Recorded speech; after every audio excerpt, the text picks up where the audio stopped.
Bagaimana mungkin timnas Indonesia yang datang sebagai tamu justru disambut bak raja di negeri orang?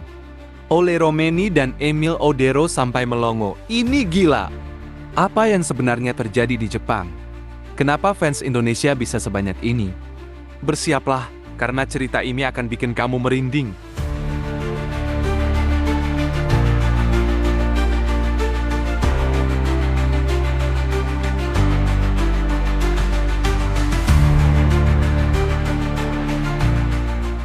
Fans timnas Indonesia masih hidup dalam suasana yang tak bisa digambarkan dengan kata-kata. Euforia, kebanggaan, dan haru bercampur jadi satu. Bagaimana tidak? Tim kebanggaan tanah air, Garuda, baru saja menuliskan sejarah baru di panggung sepak bola Asia. Dalam laga penuh tekanan, penuh adrenalin, dan syarat gengsi, Indonesia sukses menaklukkan China dengan skor tipis namun sangat berarti. 1-0. Satu gol yang mengubah segalanya. Satu gol yang membuka gerbang menuju babak keempat kualifikasi Piala Dunia ke-2026. Dan yang paling penting, satu gol yang membuat mimpi rakyat Indonesia untuk melihat timnas berlaga di panggung dunia kini terasa semakin nyata. Dengan kemenangan ini, Indonesia mengantongi 12 poin, angka yang tak lagi bisa dikejar oleh Bahrain, tim yang saat ini tercecer di peringkat 5 klasemen sementara. Secara matematis, Indonesia sudah dipastikan lolos ke babak berikutnya, bahkan sebelum laga terakhir dimainkan. Ini bukan sekadar kemenangan biasa. Ini adalah pembuktian bahwa kerja keras Patrick Kluivert dan tim, perjuangan para pemain, dan dukungan luar biasa dari seluruh rakyat Indonesia akhirnya membuahkan hasil. Bagi banyak fans, ini adalah momen yang tak akan terlupakan seumur hidup. Tangisan bahagia pecah di berbagai pelosok negeri. Garuda tak lagi hanya terbang di angan-angan. Kini ia melesat tinggi, menembus batas, dan siap menerjang siapapun yang menghadang di babak selanjutnya. Dan satu hal yang pasti, Indonesia belum selesai. Babak 4, kami datang dengan mimpi yang lebih besar. Usai peluit panjang berbunyi di laga melawan China, Dan wasit tak ada selebrasi berlebihan, tak ada pesta pora yang berlarut-larut. Semua pemain, semua pelatih, semua staf langsung berkemas. Tanpa banyak kata, tanpa banyak tanya, mereka bergerak cepat menuju Jepang. Bukan karena mereka tak bahagia, tapi karena mereka tahu perjuangan belum selesai. Di balik senyuman kecil di wajah mereka, tersimpan tekad yang membara. Impian yang tak bisa ditunda. Satu harapan besar, mencuri poin di kandang sang raksasa Asia, Samurai Biru. Sebuah misi yang bagi sebagian orang mungkin terdengar seperti mimpi kosong.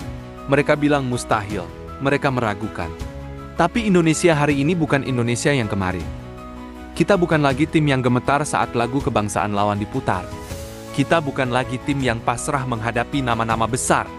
Kita sudah berubah. Kini Garuda menatap lawan dengan mata yang sama tajamnya, dengan dada yang sama tegaknya, dengan semangat yang bahkan tak bisa diukur oleh statistik. Karena sepak bola bukan hanya tentang siapa yang kuat, bukan soal berapa bintang di dada, tapi soal siapa yang rela berjuang sampai napas terakhir. Siapa yang punya hati, dan siapa yang benar-benar percaya pada mimpinya. Di dalam pesawat menuju Jepang, tak ada satupun pemain yang tidur nyenyak. Mereka merenung, mereka diam. Tapi dalam diam itu, ada suara dalam hati mereka yang berseru. Kami ke Jepang bukan untuk menyerah, kami ke Jepang untuk mencuri harapan. Timnas Indonesia baru saja tiba di Jepang. Negara yang katanya rapi, tertib, dan terlalu formal untuk hal-hal seperti sambutan liar. Tapi yang terjadi hari itu bikin semua orang menoleh. Bahkan Ole Romeni dan Emil Odero sampai kaget. Ini Jepang? Iya, ini Jepang. Tapi yang menyambut mereka bukan orang Jepang. Ini supporter Garuda yang datang dari berbagai kota yang rela izin kerja. Rela naik kereta malam. Rela hujan-hujanan. Demi satu hal, menyambut pahlawan mereka. Bendera merah putih berkibar di pintu keluar Bandara Narita. Spanduk bertuliskan Welcome Garuda. Terbentang lebar. Ada yang datang pakai jersey lama era Boas, ada yang pakai jersey baru dengan nama Tom Hay. Ada anak-anak, ada bapak-bapak, ada ibu-ibu yang datang. Ini bukan sekadar sambutan. Ini pernyataan cinta. bahwa dimanapun timnas datang, ada hati yang siap menyambut. Patrick Kluivert melangkah keluar, wajahnya kalem, tapi matanya jelas berbinar. Ia tahu, ini bukan sambutan biasa. Ini bukan sambutan untuk tim tamu. Ini sambutan untuk keluarga yang pulang kampung. Momen seperti ini mungkin sudah jadi hal biasa bagi para pemain lama timnas Indonesia. Mereka sudah sering merasakan sambutan hangat, nyanyian dukungan, dan teriakan penuh cinta dari supporter saat bertandang ke negeri orang.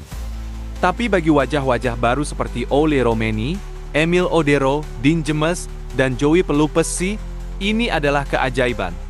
Sebuah pengalaman yang tak bisa dijelaskan dengan logika, apalagi kata-kata. Mereka baru mengenakan lambang Garuda di dada belum lama. Mereka masih belajar memahami arti merah putih dalam sepak bola. Tapi ketika bus timnas tiba di Jepang, ketika mereka membuka tirai jendela dan melihat lautan merah putih, sesuatu di dalam hati mereka berguncang. Bagaimana bisa fans Indonesia ada di mana-mana? Mereka bertanya, dalam hati, dalam lirih, dalam takjub yang tak bisa disembunyikan. Ketika Ole Romeni turun dari bus, ia hanya bisa geleng-geleng kepala. Saya tidak menyangka ada fans seperti ini di Jepang, ujarnya pelan sambil menatap ribuan fans yang penuh warna merah putih. Dan Emil Odero, yang terbiasa melihat tifosi Italia di stadion-stadion Serie A, kini terdiam di tengah kerumunan. Ia melihat sesuatu yang lebih tulus, lebih liar, lebih penuh cinta. Ia melihat wajah-wajah yang mungkin tidak pernah ia kenal, tapi semuanya berseru satu nama, Indonesia. Itulah kekuatan dari sebuah bangsa yang cinta tanpa syarat, yang tak peduli jarak, tak peduli biaya, tak peduli lelah. Selama ada Garuda di dada, mereka akan datang, mereka akan bersorak. Dan mereka akan membuat para pemain baru ini merasa seperti mereka telah pulang ke rumah. Bayangkan, timnas belum main 1 menit pun, tapi sambutannya sudah kayak juara Piala Asia. Belum ada gol yang dicetak, tapi cinta dari supporter udah deras seperti lahar. Dan mereka tidak hanya datang untuk selfie. Mereka datang untuk menyampaikan satu pesan penting. Kami percaya kalian bisa tahan Jepang. Kami percaya kalian bukan cuma datang untuk berpartisipasi, tapi untuk mencetak sejarah. Dan bagi para pemain yang datang dari Eropa, momen ini mengubah segalanya. Selama ini mereka mungkin berpikir timnas hanyalah tugas negara. Tapi kini, mereka tahu ini panggilan jiwa. Karena sepak bola Indonesia tidak dibangun dari teknologi, tidak lahir dari stadion mewah, tapi tumbuh dari semangat 270 juta jiwa yang tak pernah berhenti berharap. Sekarang mereka sudah di Jepang. Udara dingin, latihan intens, tekanan tinggi. Tapi satu hal sudah mereka genggam kuat, mereka tidak sendirian. Ada ribuan supporter Garuda di Jepang, ada jutaan mata yang menonton dari rumah, ada jutaan doa yang dilangitkan setiap malam. Dan semua itu berawal dari sambutan sederhana di pintu bandara. Sambutan yang bikin merinding, yang bikin pemain Eropa berkata dalam hati, Indonesia, kalian luar biasa. Kalau kamu bangga jadi pendukung timnas Indonesia, klik tombol like sekarang juga. Tulis di komentar, dari kota mana kamu dukung Garuda? Dan jangan lupa subscribe, karena perjuangan ini belum selesai. Tanggal 10 Juni nanti, Jepang menanti. Tapi sebelum itu, kita tunjukkan dulu siapa sebenarnya pemilik semangat Asia. Garuda di dadaku, merah putih selamanya.